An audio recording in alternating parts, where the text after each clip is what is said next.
Hi friends, പുതിയൊരു വീഡിയോയിലേക്ക് സ്വാഗതം. ഈ പോകുന്നത് എങ്ങോട്ടാണെന്നല്ലേ? ഇത് ഞങ്ങളുടെ നാടായ കൊല്ലം ജില്ലയിലെ മലയോര പട്ടണമായ പുനലൂരിൽ തലയെടുപ്പോടി നിൽക്കുന്നൊരു സംഭവം കാണാനായിട്ടോ പോകുന്നത്. ഇത്രയും നാളിവിടെ ജീവിച്ചിട്ട് ഇന്നുവരെ ഞാനിവിടെ പോയിട്ടില്ല കേട്ടോ. ദൂരത്തൊക്കെയുള്ള പല സ്ഥലങ്ങളിലും ഇല്ലാത്ത കാശ് മുടക്കി പോയിട്ടുണ്ട്.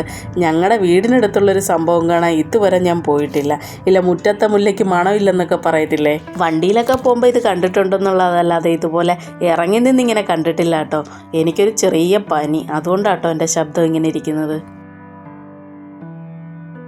1871 ആയില്യം തിരുനാൾ രാമവർമ്മ മഹാരാജാവിൻ്റെ ഭരണകാലത്താണ് ഇത് നിർമ്മിക്കാനുള്ള ഉത്തരവിറക്കിയത്.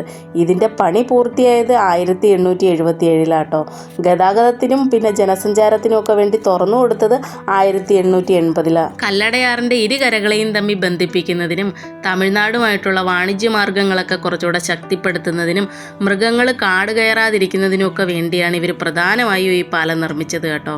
ഈ കല്ലടയാറിനെ അടിയൊഴുക്ക് ഒരുപാട് കൂടുതലാണ്. അതുകൊണ്ടാണ് സാധാരണ പാലം നിർമ്മിക്കാതെ തൂക്കുപാലം നിർമ്മിച്ചത്. ഈ കല്ലടയാറിൻ്റെ ഇരുകരകളിലുമായിട്ട് 4 കിണറുകളിലായിട്ടാട്ടോ ഇത് ബന്ധിപ്പിച്ചിരിക്കുന്നത്. ഇത് ഉറപ്പിച്ചു വെച്ചിരിക്കുന്നത് അതിനകത്ത് ഈയ ഒരുക്കി ഒഴിച്ചിട്ടാണ്. ഇതിൻ്റെ പ്രധാന എഞ്ചിനീയർമാരൊക്കെ ബ്രിട്ടീഷുകാർ തന്നെയായിരുന്നേ. ഇനിയൊരു സീക്രട്ട് കൂടെ ഉണ്ട് കേട്ടോ.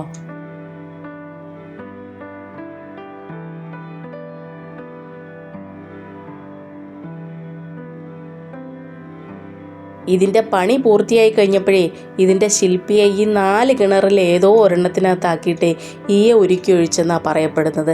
എത്രത്തോളം ശരിയാണെന്നറിയത്തില്ല കേട്ടോ.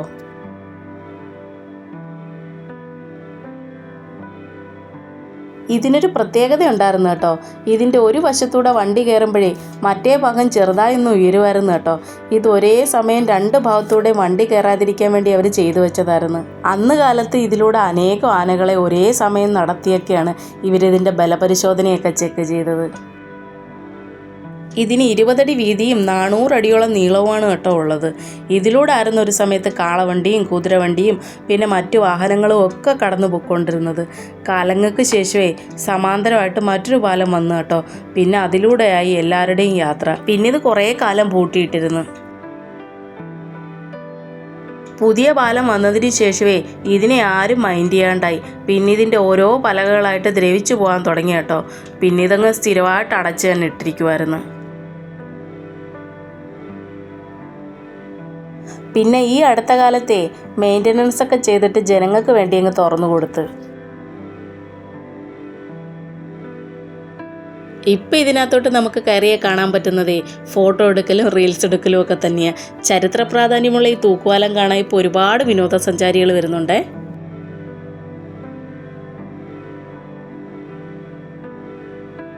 ഇത് ഞങ്ങളുടെ വീടിനടുത്ത് തന്നെയാണ്. എന്നിട്ട് ഇത് കാണാൻ വരെ എനിക്ക് ഇപ്പോഴാണ് സമയം കിട്ടിയത്. പിന്നെ ഞങ്ങളും ഇവിടെ നിന്ന് കുറച്ച് ഫോട്ടോസും റീൽസും ഒക്കെ അങ്ങ് എടുത്ത്.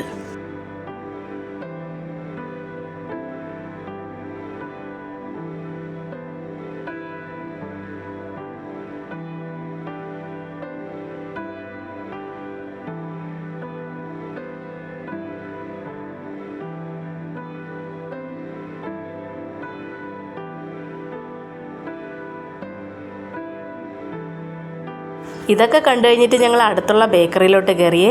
ഇവിടെ അന്നേ ഒരുപാട് വെറൈറ്റി ഐറ്റംസ് ഉണ്ടായിരുന്നു കേട്ടോ, വെജും നോൺ വെജും ഒക്കെ ആയിട്ട്.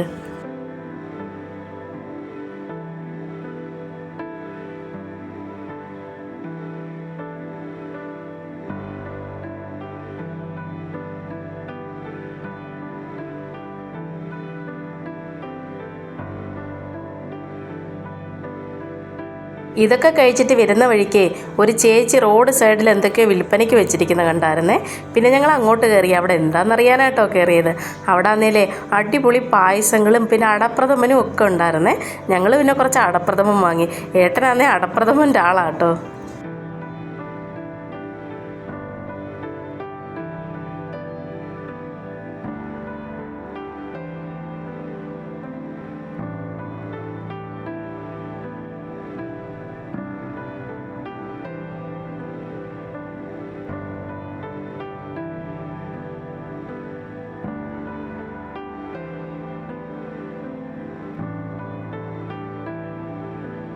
ഇനി മറ്റൊരു വീഡിയോ ആയിട്ട് വരാം. Okay friends, by.